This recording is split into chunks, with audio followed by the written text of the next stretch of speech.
Today I'm making a moist, zesty lime pound cake, and it is so easy to make. You can not mess this up. First of all, my pound cake tray, I'm gonna butter it. We're gonna put in a parchment paper, but the butter is gonna help to make the parchment paper stick to it. But we're also gonna put some flouring on the side where there's no paper. This is also gonna be making it easier for you to pull out the pound cake. And I thought that my parchment paper was a little too long, so I cut off a little bits of it. I baked this in a conventional oven, which is like the smaller ovens, so I want to make sure it doesn't accidentally burn. And then we're gonna put some flour on those edges where there's no butter. First, mixing up my dry ingredients: 1.5 cup flour, half teaspoon baking powder, and a pinch of salt. Mix this all together. I like to use a metal whisk most of the time for mixing up dry ingredients, definitely when it's wet ingredients. And 1 cup of butter, room temperatured, into a mixing bowl. You can totally use a hand whisker, whatever you want to call it. That will be probably much easier, but this is just perfect for lazy people like me. And then for my butter, I'm gonna add 1 cup of sugar slowly and mix it all together.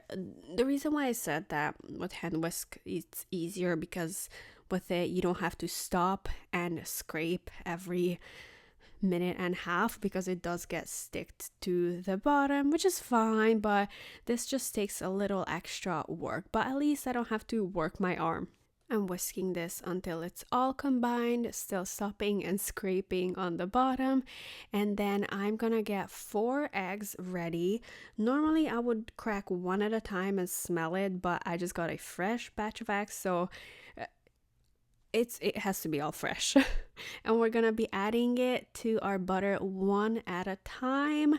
It is gonna look clumpy, but that's okay with this recipe. So you see there's a lot of butter stuck to the bottom, so I constantly have to stop and scrape.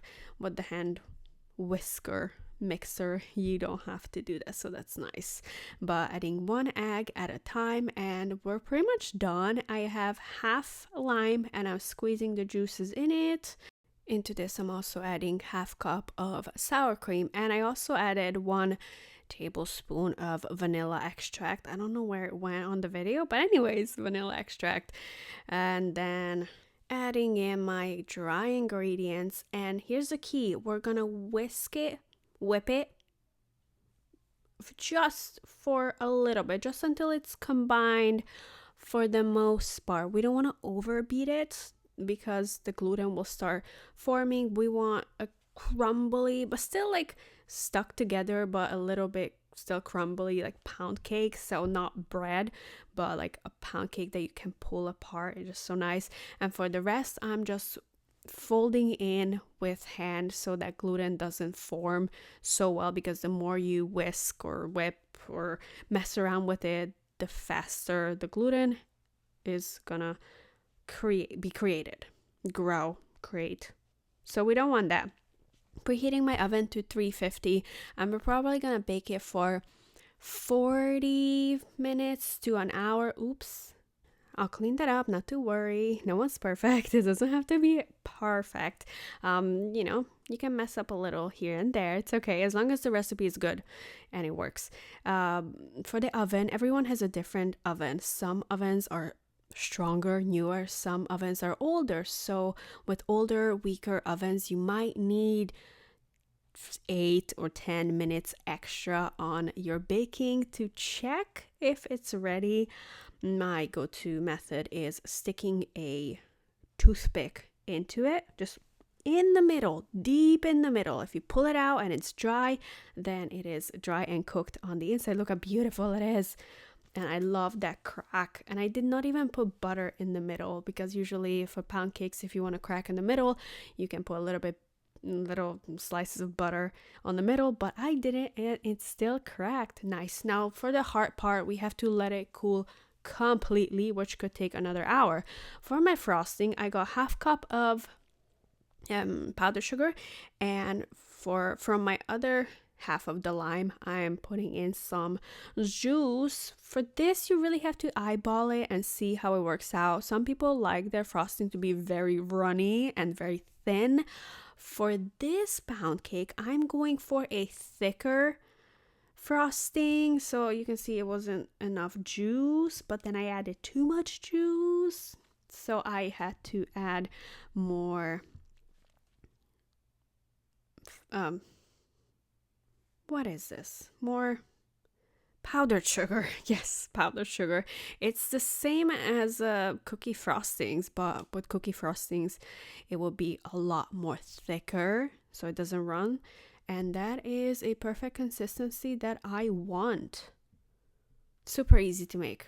And so delicious because there's lime juice in it. So it's like lemony, zesty. I love it. And to put in a pound cake, I'm just using a back and forth motion and it will glide on its own. Now, if it was more runnier, then it would glide off. Like very easy. But I want it to be thick and nice. And when I bite into it, I get like a big punch of zestiness and sweetness. It's gonna be delicious, perfect.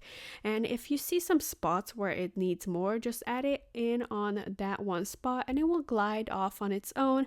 But when the frosting is thicker, it will also dry faster. So with thicker frostings, you do have to work faster because it's already kind of like drying on the edges, which is what I want. I don't want the frosting to go all the way down to the bottom, just to be like nice. This is it. This is exactly what I want. It's perfect. And zesting some lime on it to make it look extra fancy and just to make it look nicer. It just, I feel like it just adds so much character to the pound cake, and I recommend using a bread knife because it's just gonna be so much easier to glide through that moist pound cake. It is so nice, zesty, sweet, and you see how my frosting is thicker.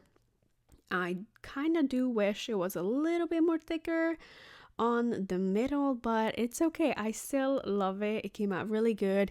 It's a kind of like a dense pound cake, so it's gonna be moist and dense at the same time. So one of these is gonna be perfect for breakfast, and you can even toast it next day for the morning. And yeah, it came out delicious. I love it, but like I said, it is on the more dense side because of the sour cream, but it's still very moist. Like you touch it and it just feels moist but dense. So it's perfect and delicious, and the frosting was heavenly.